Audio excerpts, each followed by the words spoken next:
If you haven't heard, the DOJ and NAR have reached a settlement recently this week that is going to eliminate buyer commissions altogether. And this is probably what you've been hearing, and it's a lot of misinformation out there. So that's why I kind of wanted to do this video quickly, is because there are so much misinformation out there. I've been reading blog forums, Facebook groups, comments on YouTube videos, and people are using this to get views. They're using this as a scare tactic. And even a lot of stuff on the news is wrong about this settlement because one, they just recently reached a settlement, I believe. Let me look up the numbers. I think it was $418 million. $418 million lawsuit that they reached a settlement on. And this is going to be paid over into a fund over a 4-year period. But the thing about this lawsuit that people aren't talking about is there is no certainty yet. These are what's in the works of a talk. And one thing the settlement states is that they want the MLS just to eliminate the field for buyer compensation. It doesn't mean that buyers' commissions are going away. There's no doom and gloom here yet. And the reality of it is we just don't know all of the implications yet and what's really going to happen because it hasn't been accepted by the courts yet. So because they reached a settlement, they have to present this to the courts and the courts have to accept it. So we don't know what's going to happen by then, but they're proposing, I think it's around July, that they want the MLS to remove that blank. Now, there's a lot of things that could replace that. Maybe now we start saying that the seller is going to offer concessions. So that part of that concession is to pay for the buyer's compensation. So I kind of want to break that down. This is going to be more of my informal videos today. And I really want to talk about some of the things that are out there, what we know for certain, and honestly, some of my thoughts. And then I want to read some of the comments to you because some of them are pretty funny to me because everybody in this industry just automatically switches to the negative. To me, there's a lot of positive of what's happening. There is some negative to me, but the reality of it is we don't know how this is going to play out in the next 3 to 5 to 7 years. This could totally transform this industry.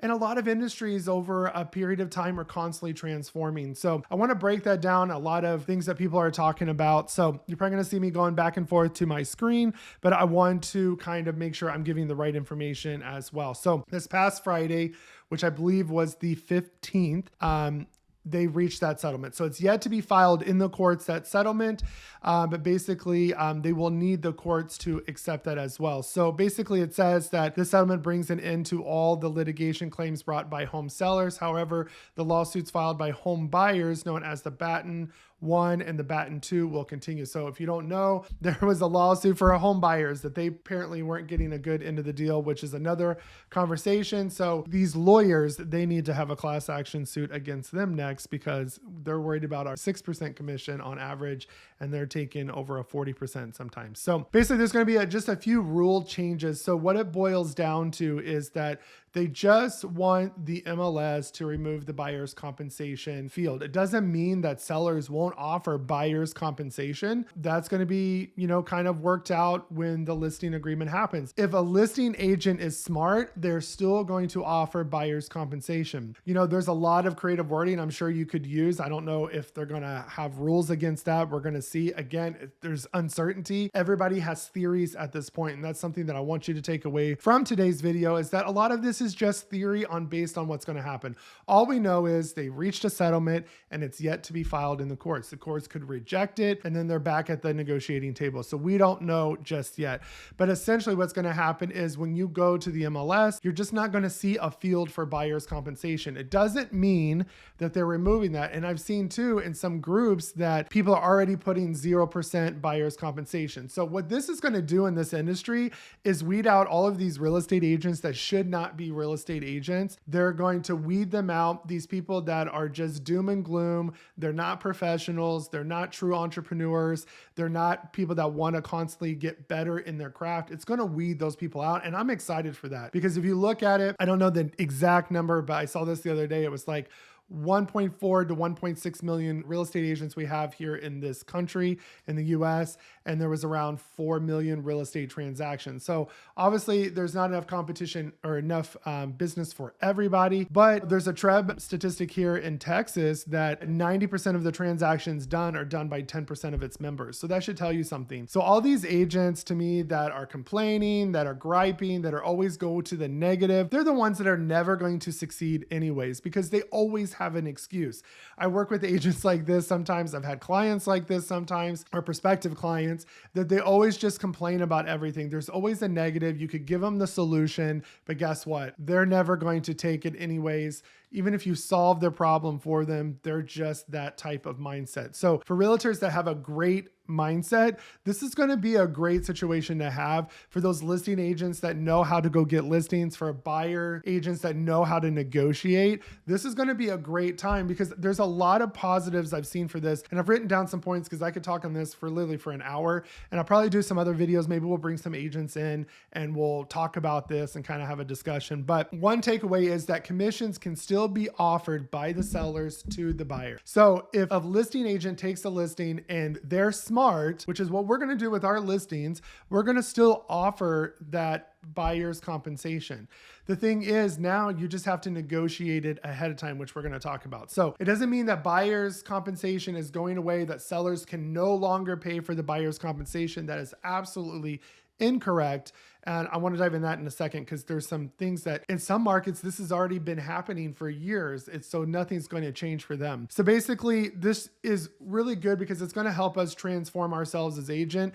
I love stuff like this. I love where if you tell me the rules to the game, I'm going to play it. Tell me what I can and can't do, what I can get away with, and I'm going to form a marketing plan to go get it for there. I love to negotiate. I do such a great job for our buyers negotiating. And so those buyers that want to see the results, I'm getting them on a deal. This can only mean a few other things, that I'm going to get them a better deal. We're going to talk about some things too. There's just so much I want to unpack in this video, but some people are talking about, oh, house prices are going to go up. They're going to come down. Real estate agents are still going to charge 6%, and listing agents are still going to charge that.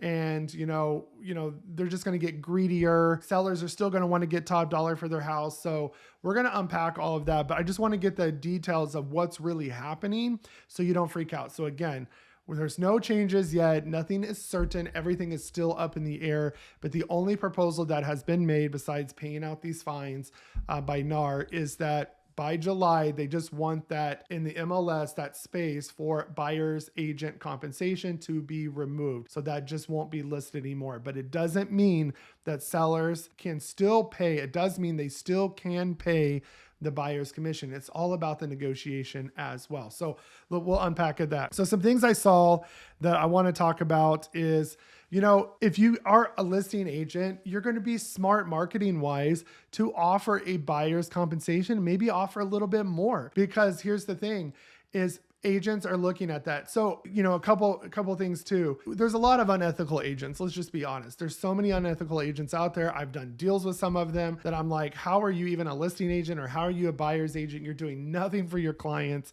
And unfortunately, there are, buyers and sellers that have had that experience that automatically think in this industry that we don't do anything. We're getting paid too much money to just be a glorifying, filling out paperwork and showing them houses, and for some agents, that is true. I've met some agents, they didn't show up to go look at their listing.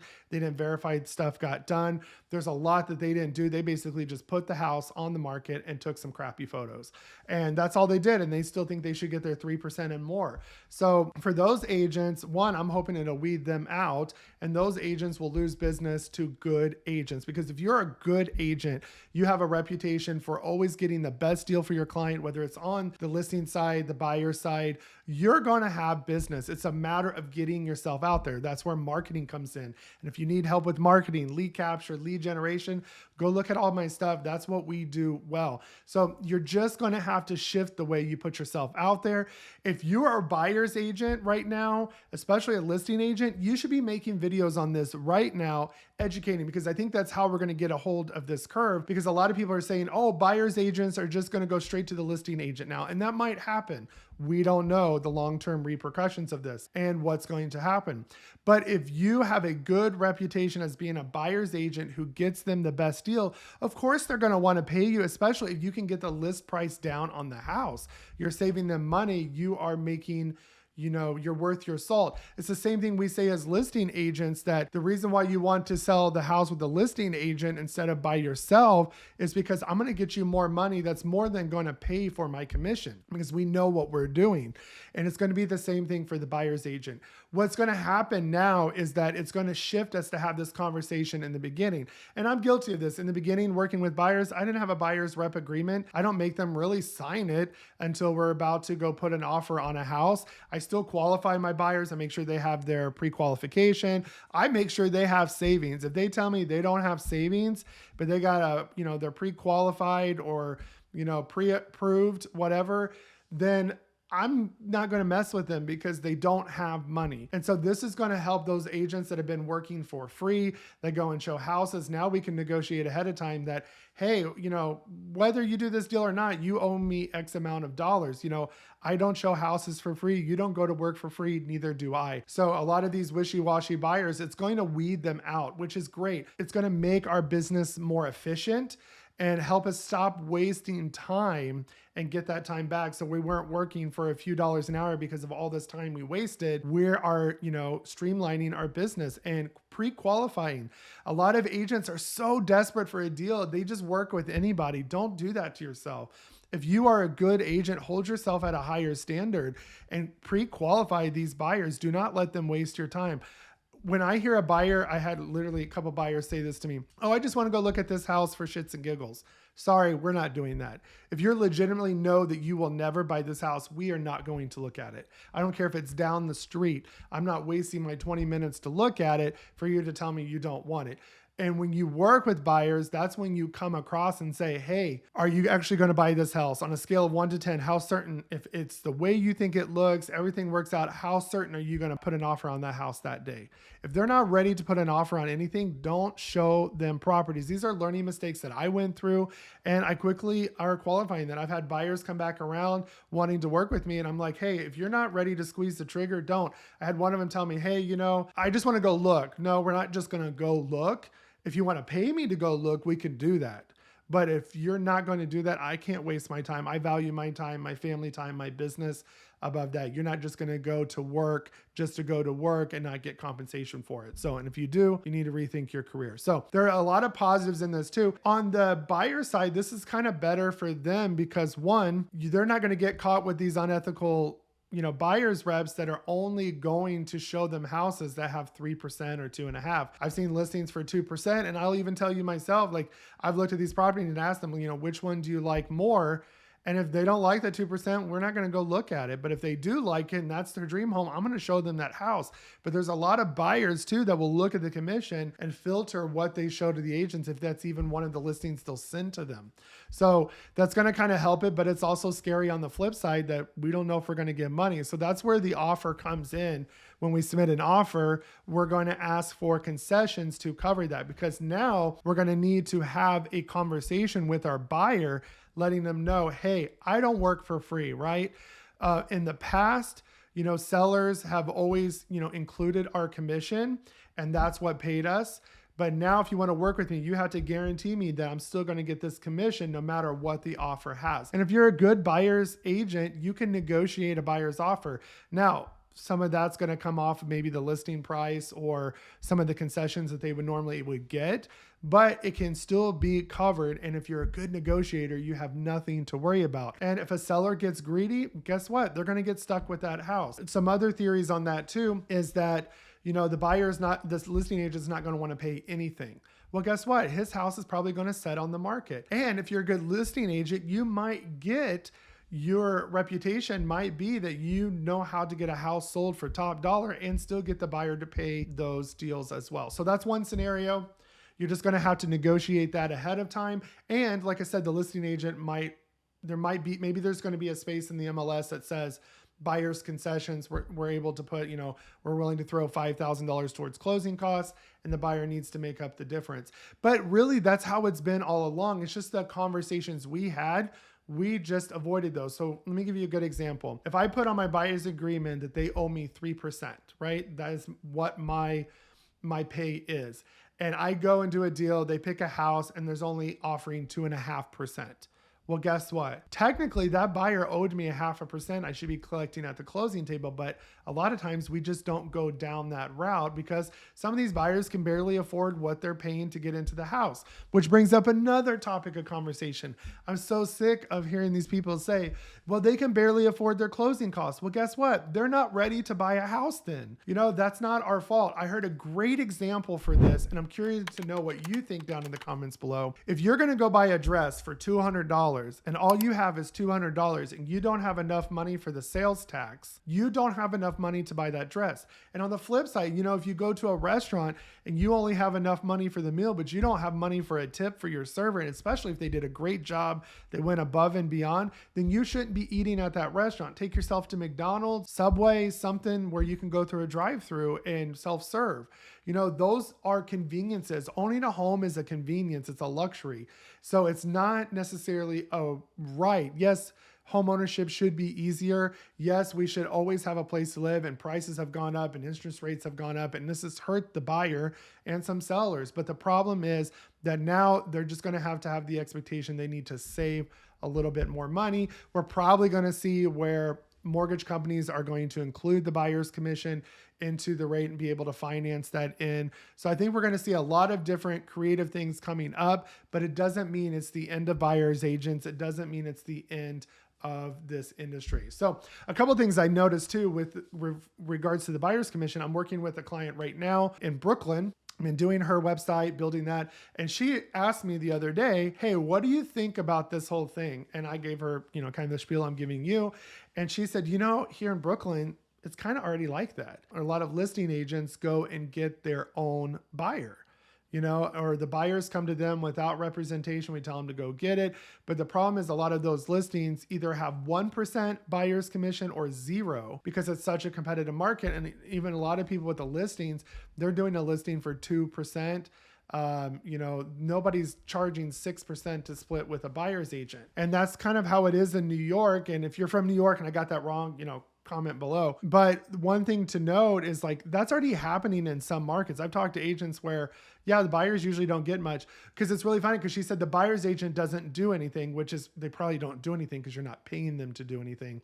But she said that she schedules the inspection, that she helps the buyer fill out the paperwork, that the only thing that the buyer's agent really is doing is submitting the offer, and then the listing agent takes over the rest of the process. Well, here in Houston and Texas, that's not true. I work more than the listing agent. A lot of times the listing agent is slow to respond. They're not following up with the seller to see if they made the repairs. They're just not doing anything. I go out to the property more. I'm negotiating. I'm checking in. I'm, emailing everybody, making sure signatures are getting done. We do more work. I'm putting them with a lender. We're scheduling the inspections and recommending those and making sure everything gets done right. I would never expect the seller to do inspection. One, to me, that's a little sketchy. They might choose a company that helps them out. You never know.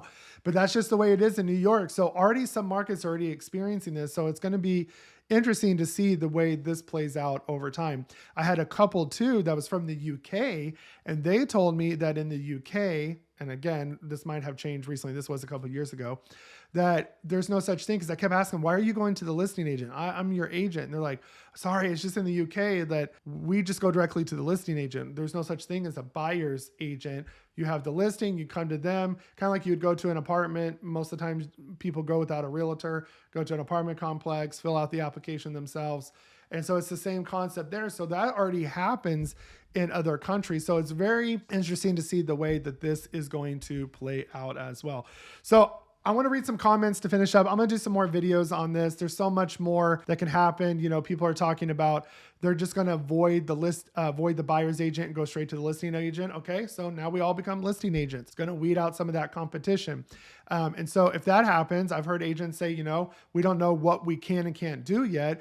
But if that buyer comes to you, you're going to say, I recommend you go get representation. But if you can't afford it, I can write up the contract for you and help you get through the process, but I'm not doing it for free. So you might have gotten 2.5 or 3% from the seller, but you might be charging $3,000 to the buyer to help them fill out paperwork because, it is more work. So, those scenarios are a possibility. And what I think is going to happen in areas like mine here in Houston, I can see this in San Antonio, Austin, is we're very big in new construction. New construction people are going to keep paying their buyer's agents, in my mind. And because a lot of those properties are not on the MLS or the MLS. And so what happens is they're going to keep paying them. So you're going to see a lot of these buyer's agents, which are already doing it. They're going to sell a ton of new construction, because right now in my market, because interest rates are so high, more people, instead of buying a resale that you got to put some money into, that you're probably going to get a 7 to 8% interest rate, you could go get a brand new home. And a lot of these lenders are buying down your rate for the first 2 to 3 years. And you're starting at a 4.99 and usually ending at a 6.99% interest rate. Plus they're giving you 20 to 50,000 I've seen here. Plus the agents, they're paying them 2 to 3% plus an extra BTSA. Some I've seen 6 to 8,000 on finished homes, and homes they're having trouble getting rid of, they'll give the agent an extra 6%. So there's so much more incentive for the buyers and the agents. I think in those areas where new construction is popular, we're going to see that take off like it's been doing, because why buy a resale home that needs work when you can go get a brand new home and reduce your closing costs and even sometimes get help with your down payment. So I think that's where it's going to see, but we won't know. And the only takeaway from this is you just need to be resilient. Stop your complaining, stop your whining, because most people spend so much time whining and complaining and worrying about a solution to a problem that hasn't happened yet. Like I've told my agents, keep your head down, keep doing the work. This hasn't taken effect yet. When you get to that scenario, let's work it out. It's going to be a learning curve, but those who are determined, that just want to know the rules so they can go play the game and figure out what they can and cannot do, those agents are going to succeed. And those are the agents we want to stay in this industry. And those are the agents I want to work with in my group. So if you're on the doom and gloom side, don't come join my group, go to somebody else's. I want agents who know no matter what the scenario is, they're going to win. Just like we've had markets for mortgage agents that have dropped out.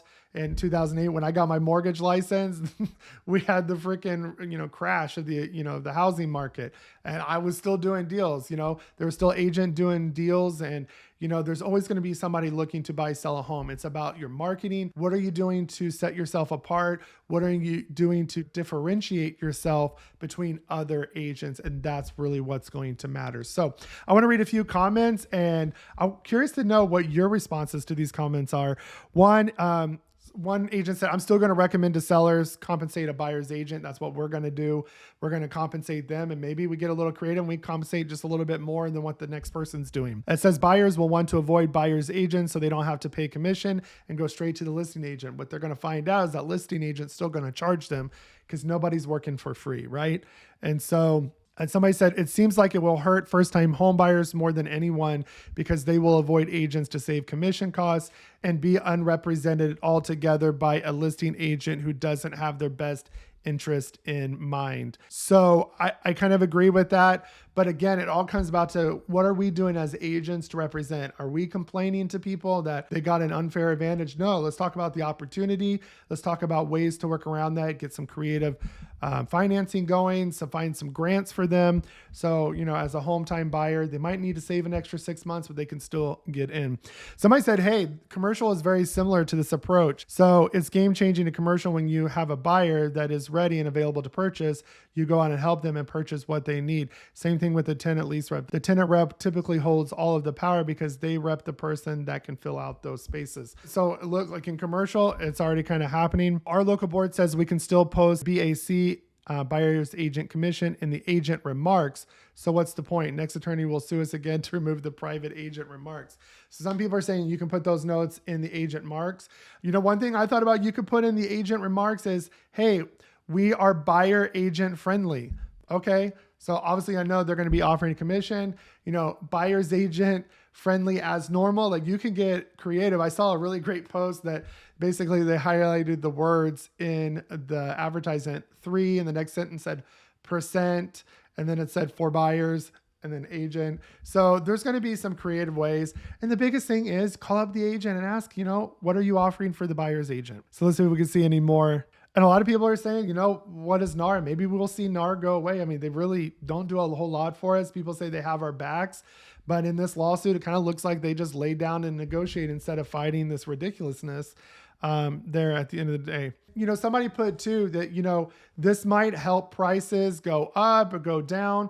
I think it's just going to depend on the market. You know, if sellers don't want to pay the commission because they're being, you know, stingy, then nobody's going to want to buy their house, you know? So their prices could sit on the market. It cause those neighborhood prices to go down. Some people are saying this is going to cause prices to go up because a lot of times too, the seller is figuring out in the price point that commission as well. So maybe we'll see prices change. I'm not sure what's going to happen. Again, drop your comments below. And it's going to come back to networking. I can see a lot of brokerages holding the listings, maybe not making them public, where they were going to want to try to find a buyer. So that's something that I will look forward to if that comes that way, is because I can get leads, I can find buyers. I know how to run ads. I know how to do videos. So those agents that are proficient in those areas. So if you're not good in those areas, find a group like ours at eXp Realty where you can get resources and assets like this and stay on top of hot topics like this. Our brokerage has already been informing us and letting us know how they're going to handle things. So, you know, put yourself at the right brokerage, get yourself the right tools and resources, and put yourself with a marketing expert. If you need help with marketing, you need website, Google Business Profile, all of that. I have all of those resources down below. Book a marketing consultation with me. I'd love to talk to you. And also drop your comments below. I know this video is kind of all over the place. I just find this really interesting. I kind of want to do this like a podcast style today, where I'm just kind of talking, sharing my points and stuff. Maybe I'll bring on some other top agents to see how they are going to handle it. So if you have any questions, drop them down below. If you have any opinions, I know you're going to drop them below, especially probably to disagree with me, and that's okay. I love the engagement.